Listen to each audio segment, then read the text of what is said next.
family, and we're inside the maze with another dose of the critical breakdown. You already know it's your girl, Ms. Mofilla, and y'all see what I'm holding in my hand. You might recognize the face on the cover. You might want to do a little zoom in right there, or you can zoom in on the face because it's right here next to me right now. We got my brother, the one and only, I will say Roxbury's representative and put a stamp on that thing because don't nobody represent Roxbury like the one and only Dr. Rufus J. Faulk. What's happening, brother? What's happening? Thank you for having me. Welcome to the Critical Breakdown. You look good holding that book. I appreciate you. Listen, I have to hold it here and make sure you guys can see it while I'm talking because it's only right that we do the full promo. Listen, if you haven't noticed, this man dropped the book on us, okay? Let's talk about it, but we're gonna get into it. It's the Critical Breakdown, man. Let's go.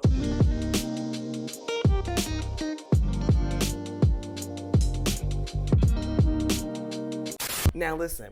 Yes, ma'am. Before we get into this, I want to kind of get into the Rufus that, was you all right, Rufus? Yes, I'm perfectly fine. I'm perfectly fine. I just want to get into a little moment of the Rufus that I get to know. All right. And I got to know back in, should I throw out years? Or it's okay, yeah, listen, we're embracing the 80s babies. We're embracing that. We're embracing it, okay? I just can't remember the years because the way my memory is set up. It's because we're 80s baby. That's exactly.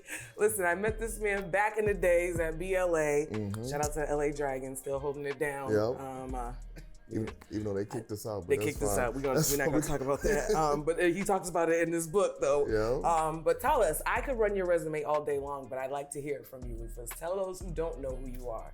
Okay, Rufus Jackson Faulk. Ooh, wait, first of all, let's take a pause because that's a black ass name. That's extra country. Okay. But make sure you throw that doctor on it, though. Dr. Rufus Jackson Faulk, son of Rufus and Leslie Faulk. They high school sweethearts. They met going to Boston Technical High School. Mm-hmm. They had me after high school. Mm-hmm.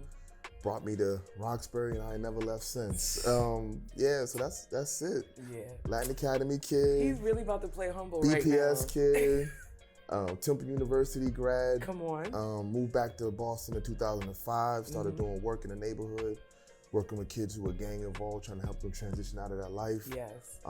From there, I went back to school. I went to BU, got my master's, and then just recently, pandemic years feel like all 1 year anyway. First of all, we don't even talk about that. But in 2019, I got my doctorate at Northeastern University in Law and Policy. Mm-hmm. And for the last 4 years, I was working in the mayor's office as a senior policy advisor. Thank you, because but my most important job is being the dad to a 9-year-old little baby girl. Shout out to Madison if she's watching. I know that's right. Shout out to all the fathers out there. If you didn't catch that father's documentary that we put out there on what it means to be a dad, make sure you check that out, man. That was dope. That's really special. Absolutely. And you're still playing humble in the midst of that because now we have to add TED Talk extraordinaire. Okay, TED Talk superstar. We did the TEDx Roxbury. You can't have TEDx Roxbury without Mr. Roxbury. With Mr. Roxbury himself. And the title of the TED Talk was I'm from Bobby Brown, Boston. So, come on, and we're gonna get into that a little bit more in the conversation, but he also dropped this. Yeah. And what I wanna start talking about is this, because this is the latest thing. Actually, no, we got more stuff because you got so many things going on. Oh, shoot. I heard about NAACP giving my mans an award. Can we talk about that? That was dope. Yeah, that happened a few days ago. Yeah, so they, which is kind of weird, they gave me the Next Generation Civil Rights Leader Award. Come on. But I'm like, I'm 41. I don't know if I'm next generation. I'm ready to retire. First of all, but let's think about it though. Let's think about it. When we read about the civil rights leaders and things of that sort, their lifespan was around this time frame when it was really, except for the ones that unfortunately got killed. That's what I'm saying. But it's like, I think that's a part of the conversation we have to have is that, okay, how do we start recognizing and supporting those 20-year-olds or 30-year-olds to be in positions of leadership? Gotcha. Like, I'm gonna be honest, like I'm 41. At the time now, I'm trying to be the one who's helping to support other young brothers and sisters who want to go into positions of politics or advocacy or community engagement. Like I don't want to be the one. I can't be the one on the front line. The more my knees hurt, I can't do that. Like my knees are bad. My knees are bad. I ain't say they bad. See, he did say it. He said I said they hurt. I ain't say they bad. I got stretch. If I stretch, I'm good. Okay, that's crazy. Just accept it. I'm just saying. Anyways, but no. So yes, but I'm sorry. I didn't mean to cut you off. But also, which is going to be big for the city, is the NAACP National Convention is going to be in Boston next month. So this is a real opportunity for us to sort of highlight Black Boston, to talk about some of the history, talk about what we bring to the table, but also get to change the conversation. So it's a real exciting time. So you know what, based on this conversation, we got to hold this book for last because we got to go straight into that TEDx talk we talked about. That whole conversation about the Black side of Boston. Yeah. I feel like we know that Black Boston is what makes Boston. Yeah. But those who are outside of Boston for some reason can't seem to see that. What's your take on that? Well, what I would say is that it's intentional. It's intentional to not highlight Black Boston. So they like I said in the talk, it's like whenever they talk about Boston, it's like a whitewashed version of it. We got the Mark Wahlberg. It's never talking about the neighborhoods. It's talking about all the tourist attractions. It's not talking about what made us fall in love with the city. You know what I'm saying? And if you talk to a Black person, when they say they love Boston, they're not talking about the Green Monster. You know what I'm saying? They're talking about their neighborhood, their childhood experiences. And that's never promoted to the wider audience, which is why this narrative of Boston has no Black people that we all have heard when we go out of town. It's still happening. And it's crazy. I'm like, when I think about like, yo, it's like, what do you think? Like, you think Bobby Brown just sprouted out of somewhere? Just like, some no. random spot? Like, it's No. nuts. There's a whole hood. I found myself just last week having to explain to somebody who's right in New Jersey, not even that far, that yes, Boston is actually mostly Black people and Black and brown people. It's actually, the white people on the outskirts. That's the crazy part. But we can have a whole episode just on that alone. But that's all intentional. It's all intentional in a way in which the city promotes itself, but also on our part, we don't do a good enough job at telling our own stories. Come on. Which is why, like, I could have chosen any topic for the TED Talk, but I really wanted to, like, that was a topic I wanted to touch on because I'm tired of having to answer that question. I remember I was at college, like, and it was shocking to me that folks from like Philadelphia and New York were asking if they were Black people. I'm like, hold on. Y'all are right next It's not like we're on the other side of the world. We're literally, it's a 4-hour drive. Right. You guys act like you didn't know Black people lived here. It's nuts. And, but it like, to the point where when we have Black people who were able to sort of reach some type of national success, where they're from is never connected to their successes. Right. So, if anything, it's almost adopted that we have to leave out and diminish where we come from in order to survive or to succeed. And I love the fact that you are staying strictly Roxbury with it. Strictly Boston. We're not gonna just say Roxbury. We know you Roxbury Roof. Yeah. I'm gonna be all inclusive today. We're gonna be all inclusive. I'm usually not, but I'll be all inclusive today. Now, being all inclusive, you see, I had to stare at the camera because we got this whole little Dorchester Roxbury thing going on. There is not a Dorchester Roxbury thing going on. Here we go. There is us and everybody else. Here it is. Here it is.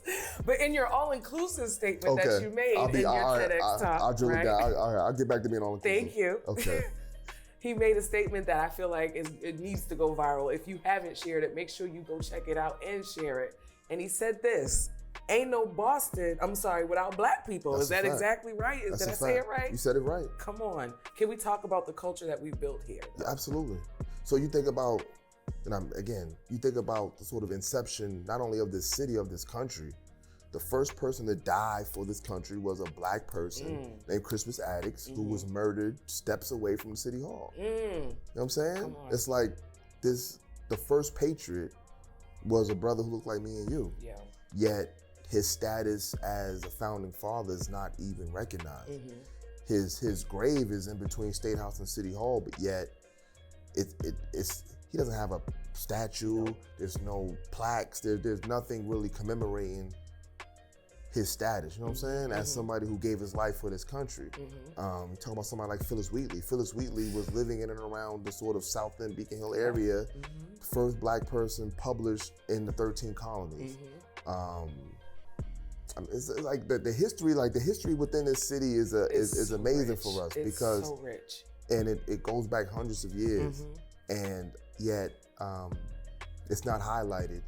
Which is why we can't rely on anybody else to highlight our stories. We have to highlight them. So we have to be the ones passing along the information to the younger generations. Like if you ask a kid who was born in 2000 if they knew that the Orange Line once ran above ground, I'm pretty sure 90% of them wouldn't even know that was the case. But that's because that's a small piece of history that we've sort of brushed to the side and sort of forgotten. So we have to be the ones to tell that story, tell that history. Let them know, like, yo, Malcolm X lived on Dale Street. Thank you. He's like, the reason why he came here, he didn't come to Boston by happenstance. Boston was a Black Mecca for this country. That's why he came here. His sister was here. There was a thriving Black community here. especially in the Humboldt Ave area. Like they were calling it like similar to Sugar Hill. He said it in his autobiography. So it's like the history's here. We just have to be the ones to be the ones highlighting the champion. And we got to be the ones to tap into it. Because I feel like we, living in the city, don't even understand how much Black history is within our own city. I agree. Listen, if you're not paying attention, please wake up and understand. Learn your history because it's right underneath our noses. Yeah. You understand me? Yeah. Now, speaking of highlighting our stories, you had the opportunity, the dopest gift of being able to put yours into a book. Yeah. Can you talk about how you got this opportunity? So when I did my dissertation, I was focusing on Roxbury, but I was focusing on the Roxbury's parents, the parents of Roxbury children, their experiences trying to navigate BPS, Boston Public School System. Okay. So I was looking at everything from like advanced word class, how do parents make decisions on what schools to choose, talking about their own personal experiences in school, how that oftentimes dictate what schools they send their kids to.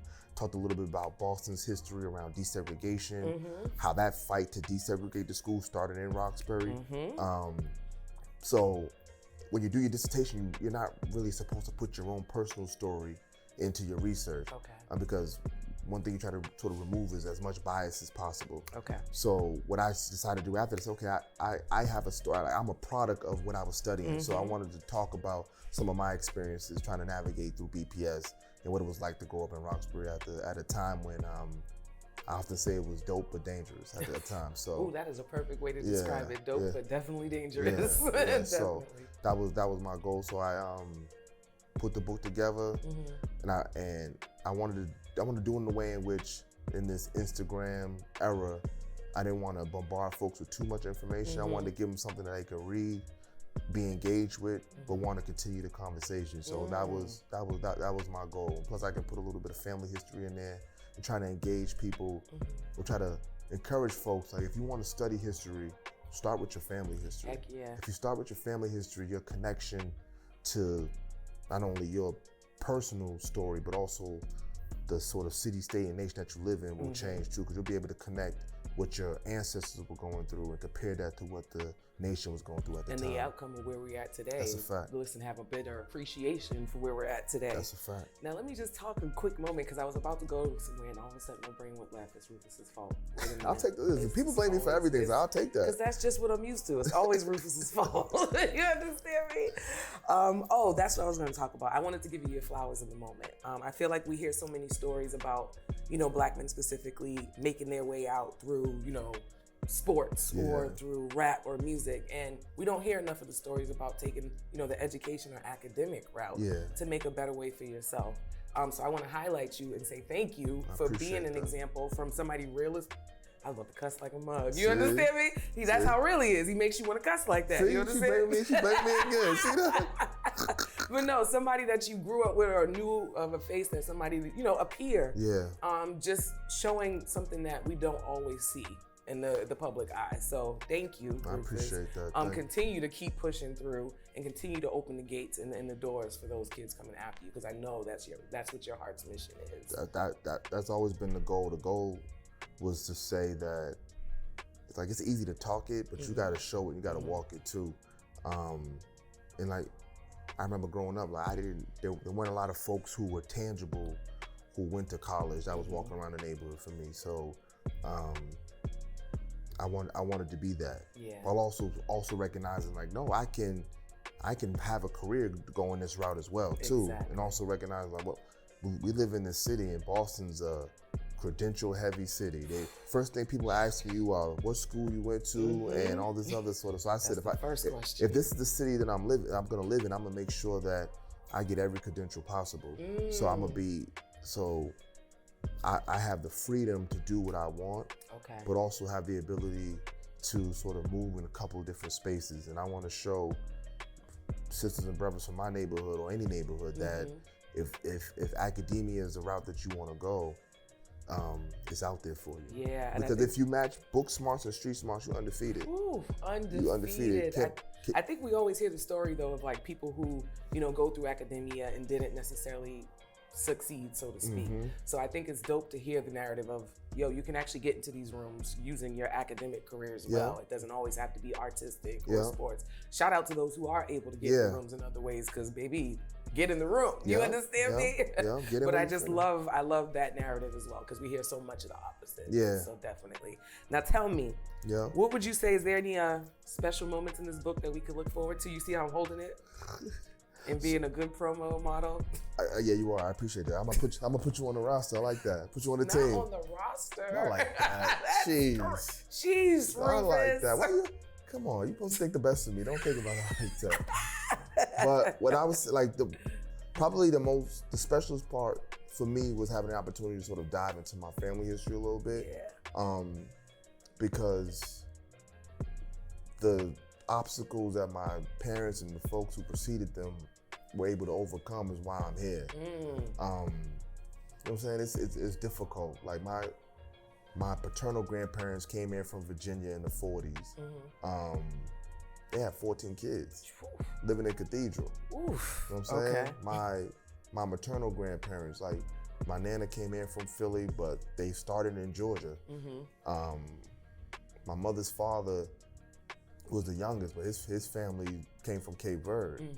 And just being able to sort of do the research and hear their stories and know their stories personally, it makes you feel like, okay, I want to help carry on that legacy as well. So I think for me, I hope that encourages folks to sort of dive a little bit deeper into their own family genealogy, because I think they might be able to find some answers or even around why they do some of the things that they do, which is some of the crazy stuff too. You can find out some of the sort of habits or some of the conversations or some of the work that your family members have done. You say, okay, this is why I have a passion for this. You know what I'm saying? So to be able to make that connection was definitely probably one of my favorite parts of the book, man. And tell me, does it make you, I know I've been through that journey myself where I kind of started doing that research for my own family. Doesn't it give you that sense of value for self? Absolutely. And a sense of identity, because you know, we all know the history of most Black African Americans or whatever we got to be titled as these days. Our history, so much of it got stripped away from us, so we kind of have to relearn so much of it. And it does start from just learning who your grandparents, great-grandparents, and who their parents were. Because I think we got to even challenge those narratives too. Come on. Because I think our folks know more of our history than we let on to. I think,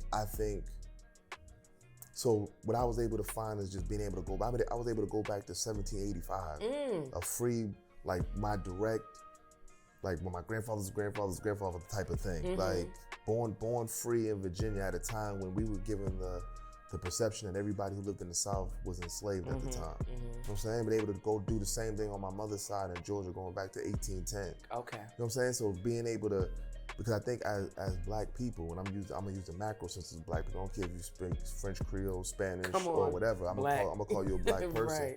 I think we've allowed, similar to the Boston story, which is we've allowed other people to tell our narratives, to tell our stories, and we haven't done the research to tell our own stories and define ourselves. So I think that's really where I want our next conversation to go. Is how do we define ourselves? What is our story? And we can't expect a system that oppressed us to tell our story accurately. Most certainly are not. You know what I'm saying? Most certainly are not. Listen, I could talk to you all day, Rufus, because these are my favorite type of conversations. You understand me when it comes to learning our history. It's not just because you miss me? Okay, make sure you zoom in on his face, please. You got my watch.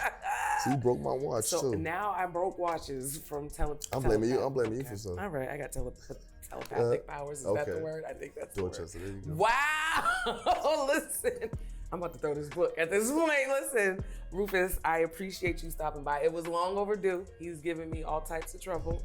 I felt like it was an anti-Roxbury thing going on. That's what I felt. As much love as the Critical Breakdown shows Roxbury. That's what I felt. Dare you. I felt that. It was a Rufus thing. It was a Roxbury thing.